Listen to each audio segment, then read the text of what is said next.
Petani di Kabupaten Musirawas rata-rata mata pencahariannya adalah hasil dari kebun karet. Di tengah kondisi harga karet yang turun, saat ini masyarakat mengeluh dan kini petani karet mengambil langkah untuk bisa bertahan hidup. Di Kelurahan Selangit, Kecamatan Selangit, petani karet memanfaatkan buah nanas menjadi penghasilan tambahan yang menggiurkan. Kenapa tidak? Sekali panen dalam 5 bulan bisa menjual 300 buah hingga beromset 6 juta sampai 7 juta rupiah dalam sekali panen. Salah satu petani karet yang berhasil berkebun nanas mengungkapkan sudah 2 tahun dirinya berkebun nanas. Dengan luas kebun 1,5 hektar, dalam 5 bulan bisa 3 kali panen hingga beromset 6 juta sampai 7 juta rupiah. Hasil kebun nanasnya yang dijual dengan pengepul di Kota Lubuk Linggau dengan harga Rp3.000 per buahnya.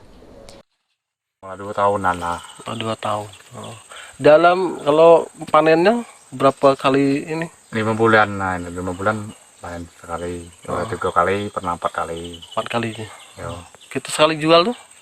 Sekali jual tuh dapat 100.700.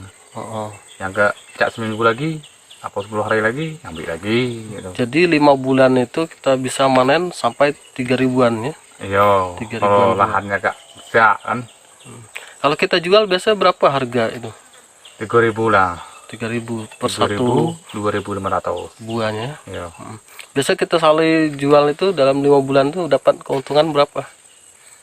Dapat duit tuh sekitar 6, 5 dapat. 6 juta, 5 juta ya. Iya, dapat dolar, selado. Oke. Luasnya kebun nanas kita berapa? Satu ini ya, 1,5 hektar lah. hektar setengah ya. Ian pun berharap ada bantuan dari pemerintah berupa pupuk agar buah nanasnya bisa lebih sehat dan berbuah lebih cepat. Adi Arianza, PAL TV.